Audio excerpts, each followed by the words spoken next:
afternoon. Welcome back to ICB Podcast. Today we have special guests. They are Anissa Anwar and Hafiza Hoiri. They are part of Religion Ministry and that is part of BES. Oke, jadi kita kedatangan tamu spesial yaitu Badan Eksekutif Santri, yaitu divisi bagian ibadah atau tarbiyah. Nah, tanpa berlama-lama, mari kita langsung aja kenalan nih dengan kakak-kakak yang sudah mewakili tarbiyah. Halo Kak. Halo. Gimana kabarnya Kak? Alhamdulillah baik banget. Oke, boleh dong Kak perkenalkan diri dulu ke teman-teman semuanya. Hello guys, my name is Anissa Anwar and you can call me Nisa. I'm a Minister of Religion Ministry. Hello, my name is Hafiza Hoiri. Can you call me Hafiza and I'm Vice Minister of Religion Ministry. Oke, nah jadi kita kan udah kenalan nih. Nah, karena kita udah kenalan, kita langsung aja ya bertanya-tanya kayak BES Tarbiyah tuh apa gitu ya. Nah, oke Kak Anissa boleh dong jelasin ke kita semua BES Tarbiyah atau Religion Ministry itu apa sih? Oke. BES Tarbiyah atau Religion Ministry itu adalah part atau divisi dari Badan Eksekutif Santri, BES di Haroputri. Nah, divisi tarbiyah itu berfokus kepada bidang ibadah dan keagamaan gitu Kak. Berarti emang fokusnya di tempat ibadah ya, gitu. Ibadah. Oke. Nah, terus juga tugas-tugas utama dari tarbiyah itu apa sih Kak? Jadi tugas-tugas utama kami itu untuk menertibkan santri ketika berada di musola, menertibkan santri ketika mulai sholat sunnah, kajian. Pokoknya berfokus kepada urusan agamaan. Berarti banyak ya yang ditanggung gitu. Iya betul. Nah, berarti cara kakak untuk menertibkan saf saat di musola itu bagaimana? Soalnya kan seperti yang kita tahu, kita kan juga bersama adik-adik SMP, terus juga kan di mana umur mereka tuh yang masih pengen main gitu kan. Nah, itu gimana tuh caranya Kak? Jadi caranya itu ya ketika mereka sudah masuk ke dalam musola, itu kami langsung mengarahkan mereka untuk mengisi saf terdepan terlebih dahulu. Dan bagi santri yang belum berwudu, itu kami persilakan untuk berwudu dulu dan setelah masuk baru kami sambung saf yang telah dibentuk tadinya. Kalau misalnya mereka lagi mengobrol itu gimana di dalam musola Kak? Cara penanganannya? Kalau untuk santri yang ngobrol itu biasanya kan di musola berfokus ada yang ngaji, ada yang sholat kayak gitu kan. Kalau ada yang ngobrol itu berarti melanggar aturannya gitu. Juga mengganggu orang lain untuk beribadah gitu ya Kak. Jadi kalau misalkan ada yang ngobrol ataupun yang meribut itu biasanya ditegur. Tapi kalau misalkan nggak berhenti ngobrol juga diberdirikan gitu. Oh, diberdirikan gitu. Untuk berdiri itu ada apa sih? Ada durasi waktunya gitu Kak? Biasanya sih kalau untuk diberdirikan itu sampai selesai azan sih Kak. Oh, berarti ya, dimulai sebelum sholat. Oh, berarti kalau misalkan dari azan mereka udah berisik ya gimana kan namanya azan gitu. Kita kan harus diam gitu. Betul. Berarti kalau mereka ngobrol, mereka diberdirikan sampai azan itu selesai. Betul. Oke. Kalau boleh tahu keseluruhan dari jumlah program kerja tarbiyah itu ada berapa Kak? Kalau untuk yang harian itu ada 7 sampai 8. Habis itu yang mingguan ada 4. Okay. Yang tahunan itu setiap hari besar Islam. Oke. Kalau untuk program kerja harian itu ada apa aja tuh Kak? Kalau untuk yang harian pastinya kita menertibkan musola. Betul. Habis itu menjaga musola tetap tenang. Habis itu juga ada mengajak santri untuk sholat sunnah, memimpin zikir, berdiri saat berzikir. Maksudnya kami berjalan di antara santri, melihat santri yang ngobrol ataupun yang tidur kayak gitu Kak. Berarti kan habis sholat kita berzikir. Berarti kakak-kakak tarbiyah yang mimpin zikirnya gitu ya. Kalau misalnya adik-adiknya pengen atau Ana gitu kan, kayak pengen gitu mimpin zikir itu gimana tuh Kak? Itu boleh. Oh, boleh. Boleh. Tapi sebelum itu kami tes dulu bacaannya dari segi tajwidnya, makhrajnya, dan lain sebagainya gitu. Berarti juga waktu lagi zikir tadi kan kata kakak kan memantau gitu kan. Betul. Nah, berarti cara kakak memantau itu gimana? Jalan di antara saf. Jadi nanti kan itu santri udah duduk kan zikir. Jadi nanti kami berjalan beberapa orang sekitar 6 orang itu berjalan di antara santri, lihat santri yang tidur itu ditegur, dibangunkan gitu. Kalau yang ngobrol juga gitu. Oh, kayak gitu. Kalau untuk program mingguan itu apa, Kak? Kalau untuk program mingguan itu ada tahajud, ada berbuka iftar di musola, ada juga kajian gitu. Oh, ada juga kajian. Kalau tahajud itu berjadwal atau gimana, Kak? Iya betul. Kalau tahajud itu kami yang handle, mulai dari jadwalnya, mulai dari kedatangan santri di musolanya, yang biasanya kalau ustadz nggak datang atau ustadz lagi ada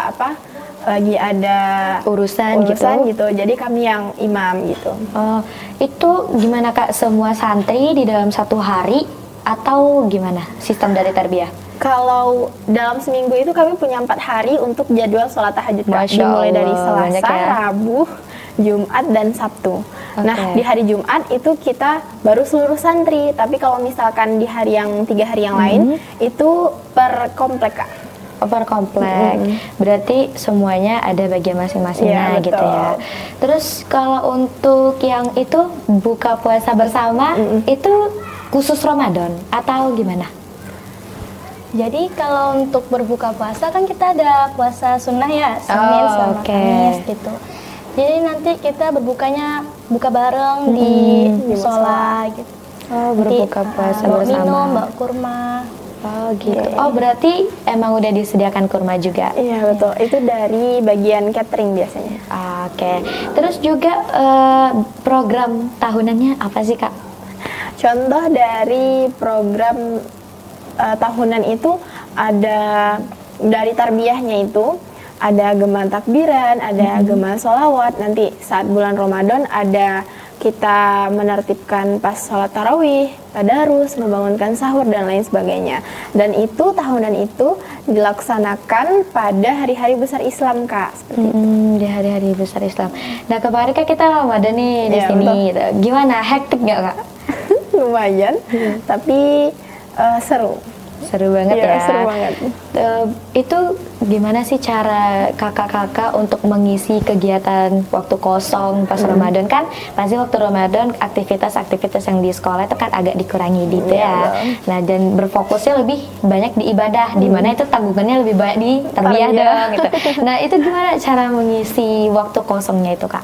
Jadi dengan mengisinya tuh kayak dimulai dari siang kali ya, siang kosong. Itu kami menontonkan film seperti Hafiz Indonesia. Oh, jadi tetap tahu Iya, gitu ya iya, Hafiz betul. Indonesia di Kisah gimana. Nabi, gitu. Terus juga sore hari itu nanti ada juga jadwal asrama yang piket untuk menyiapkan takjil untuk para santri di musola. Berarti selama kita masih di sini, berarti ada jadwalnya untuk menyiapkan takjil. Nah, itu takjilnya nanti dia membagikan gitu, Iya. Kak. Nah, itu bagiinnya dia keliling-keliling atau gimana? Nanti ada jadwalnya nih. Nanti tuh bagi yang piket mereka tuh akan tunggu di setiap pintu musola. Nanti setiap santri yang masuk nanti mereka kasih. Oh, kayak gitu. Dan itu ada mineral, ada kurma, ada buah, dan ada snack-snack. Oh, Gitu. banyak ya. Iya, banyak.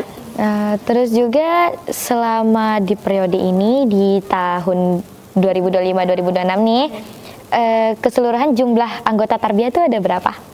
Anggota tarbiyah jumlahnya itu 12 orang.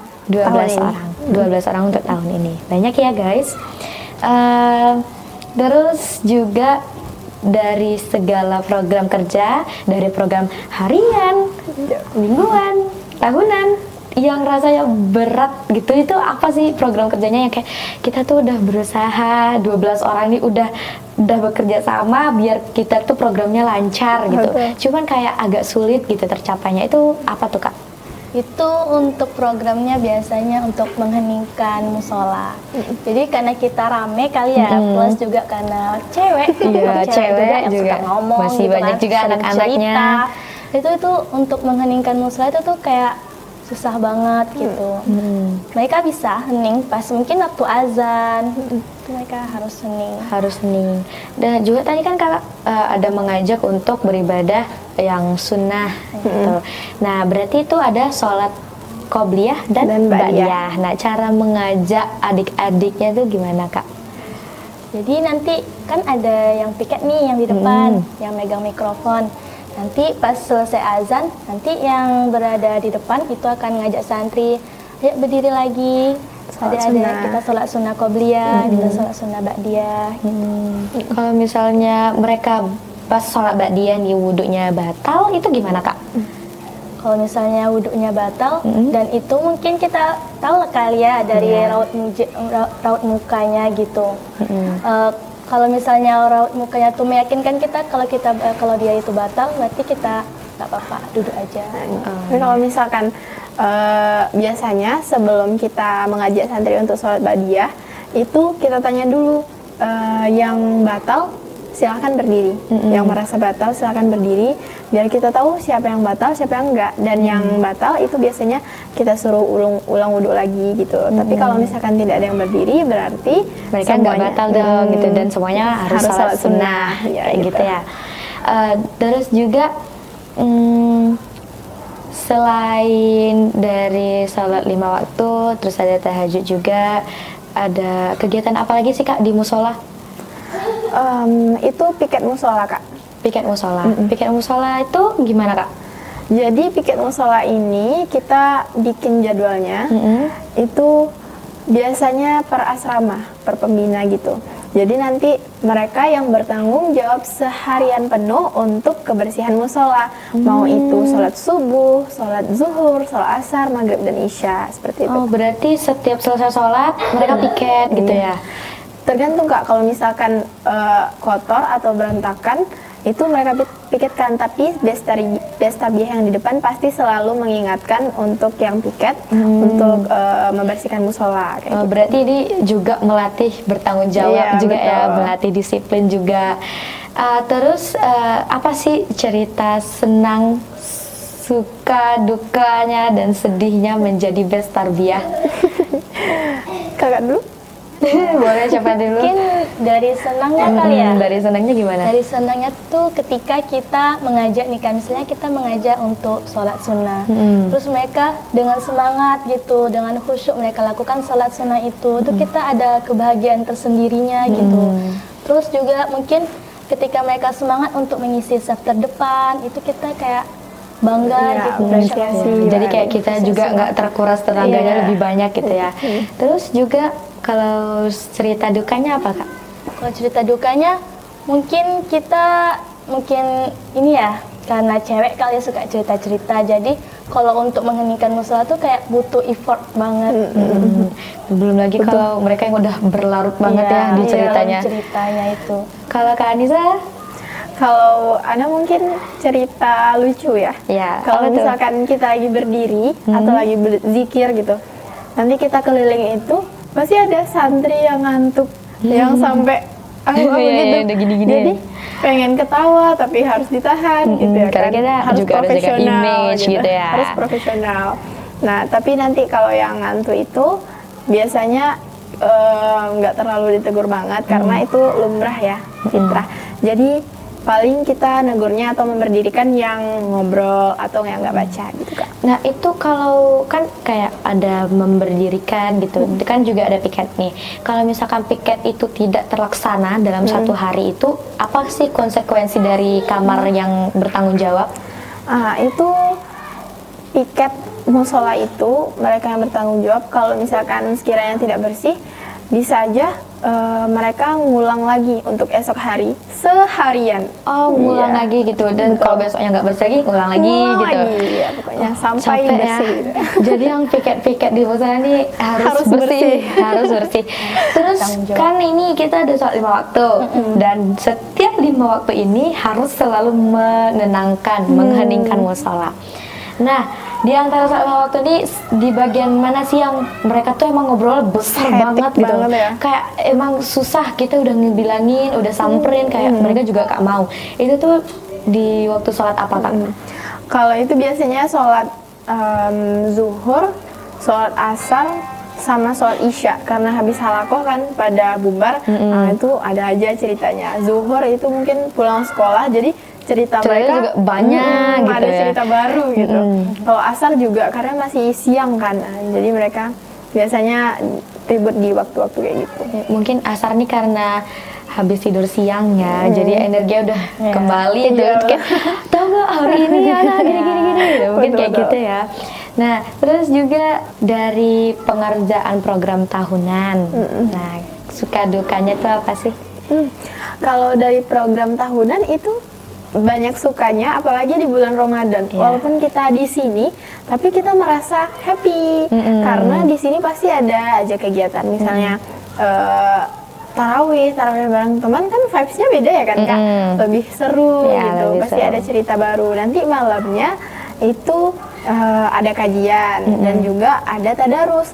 Tadarus itu kita dari tarbiyahnya membuat piket misalnya jadwal tadarus hari ini adalah asrama ini kayak gitu. Jadi mereka yang baca tadarus pakai mic. Dan itu bacanya seberapa lama tuh Kak? Itu tergantung berapa juz, misalnya kita netapinnya 2 juz atau 1,5 juz. Jadi tergantung sampai jam berapa gitu. Sekali duduk itu ramai-ramai gitu Iya, ya Kak? ramai-ramai tadarus bareng. Wow, keren banget. Oh my. Terus juga kalau dukanya apa sih Kak? Nggak mungkin nggak ada dukanya gitu dukanya. ya. Dukanya untuk program tahunan. Untuk program tahunan itu kan tahunan di hari besar Islam biasanya. Nah, biasanya kalau untuk duka sih lebih ke konfirmasi sih Kak. Misalnya kita tahun ini misalnya besok adalah awal tahun baru Islam misalnya Muharram 1 Muharram gitu. Tapi kita lupa konfirmasi sama ustazah misalnya atau belum terkonfirmasi sama santri kalau malam ini ternyata ada event atau ada gema salawat atau ada apa gitu.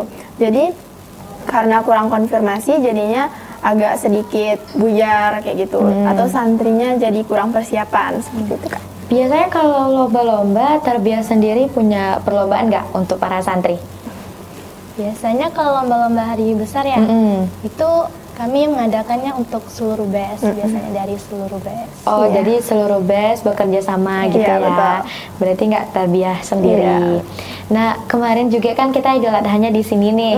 Nah, itu gimana? Tarbiyah yang menanggung kah? Atau bekerja sama dengan BES?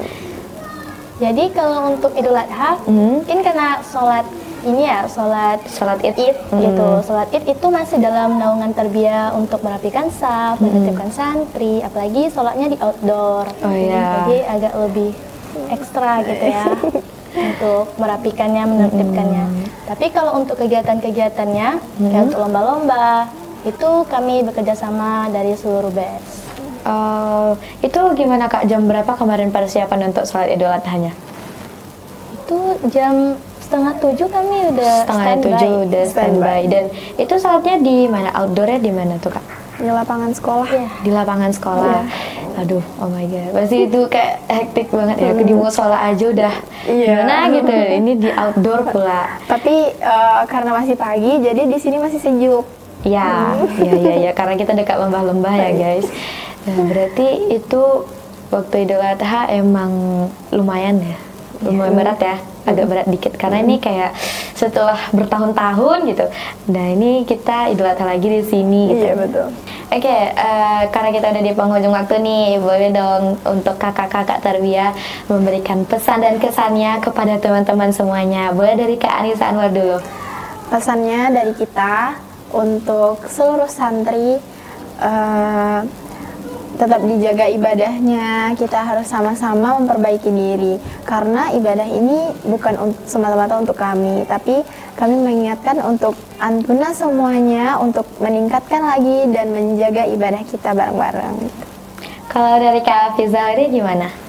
Untuk seluruh santri itu tetap semangat dalam mengerjakan ibadah, dalam menegakkan sunnah-sunnah, dan jangan bosan untuk selalu menebarkan kebaikan. Ya, jangan lupa untuk selalu menebar kebaikan. Nah, karena kita udah di penghujung waktu nih, gitu kan. Jadi kayak udah waktunya untuk kita berpisah gitu. Jadi terima kasih kepada kakak-kakak nih yang udah berjuang keras dalam mengatur ibadah para santri di musola dan juga untuk menangani hari-hari besar Islam. Terima kasih untuk kakak dan semoga pahala yang Allah berikan besar untuk kakak-kakak semuanya. Okay everyone, that is the lessons that we can get from Sister Anissa and Sister Hafizah Hoiri. We hope you can apply the message that they give to us. And because the time is over and we are in the ending of the podcast, thank you for Sister Anissa and Sister Hafizah Hoiri for coming here, and thank you for everyone for your nice attention. Don't forget to like our podcast and see you next time. Bye bye. Assalamualaikum warahmatullahi wabarakatuh.